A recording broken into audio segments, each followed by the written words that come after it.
This is your WW3 news of a Monday evening. Portable music has come a long way since this we have today, which appeared on the scene. You probably identified as an MP player. They make various brands this type of listening device. When did portable music really begin? Well, it started with the advent of the transistor radio scene. It became more smaller, pocket size, and you could even listen anywhere and everywhere you want, really. Now, you had a drawback in it, receive radio stations. What's really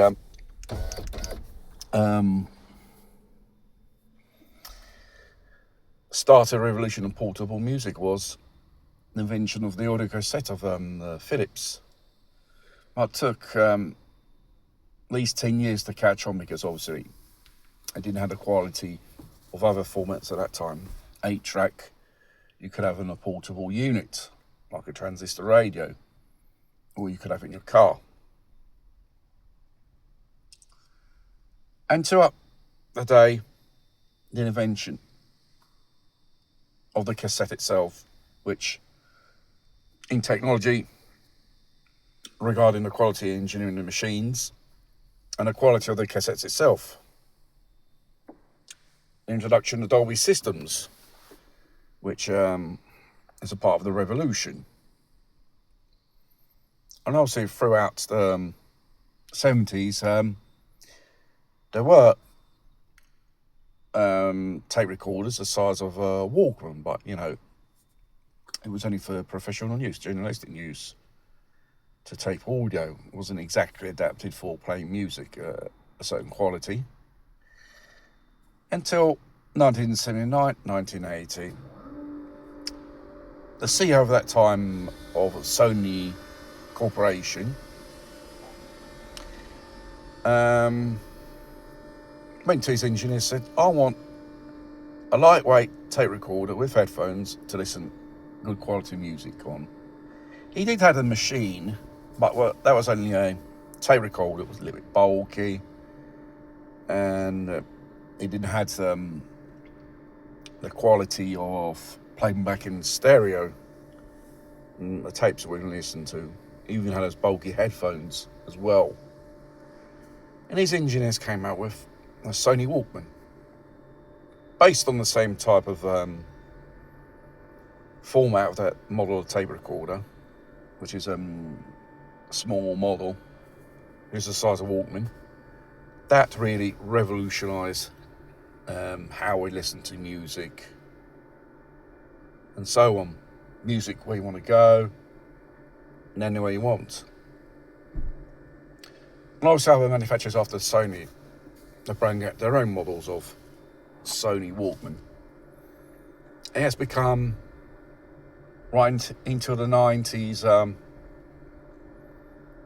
a so-called phenomenon of some type. And obviously there was a launch of other formats, still with the Sony, which was a joint venture with the Philips, the compact disc. And the compact disc player, they managed to resolve the problems for portable units like Walkman when it was subject to vibrations, and afterwards it jumped. They managed to resolve that, especially when it started appearing in car audio systems and CD players for cars, which were expensive at that time, but mind you, throughout the years they've gone down in price.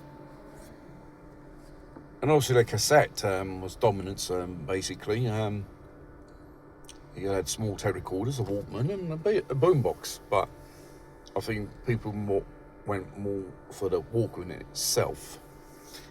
The advent of the mini disc, a digital audio recorder and player all in one, came out. That lasted for 20 years, but due to some legal wrangling about they could copy discs perfectly. It really bogged down the thing a bit. The record company majors,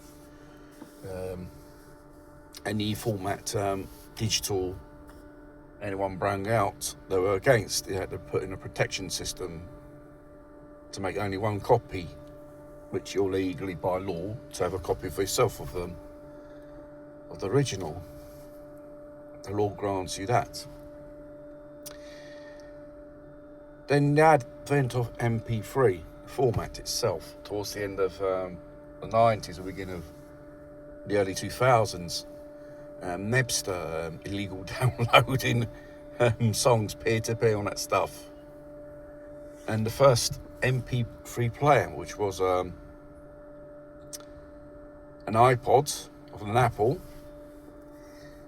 I don't know, it had 32 gigabytes as space on it. And that really, revolutionised how we listen, digitally speaking. And the only difference is there's no more the physical format, whether it's a tape or mini disc or a CD you can play.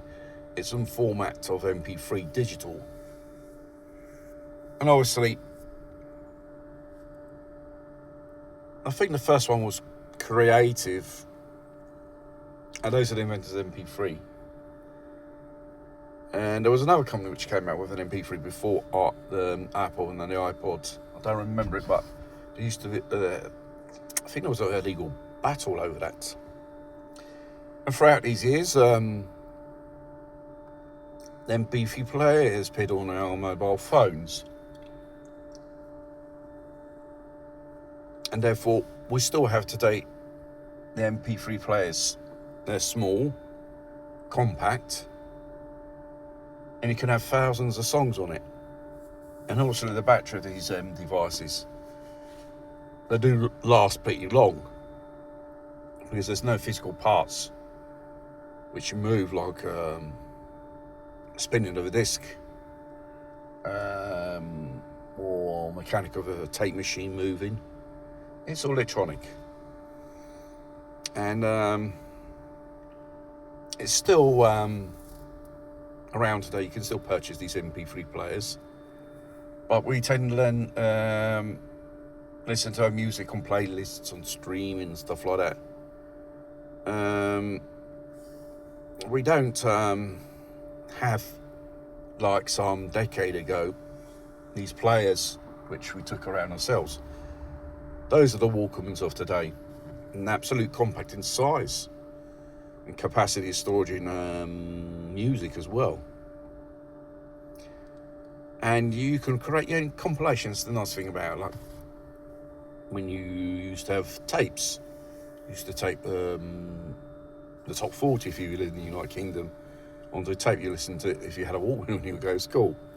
But the thing is, you can listen to an entire album when you want to, and when you want to, in digital sound. And this is how we're today with personal music, audio visual devices, really.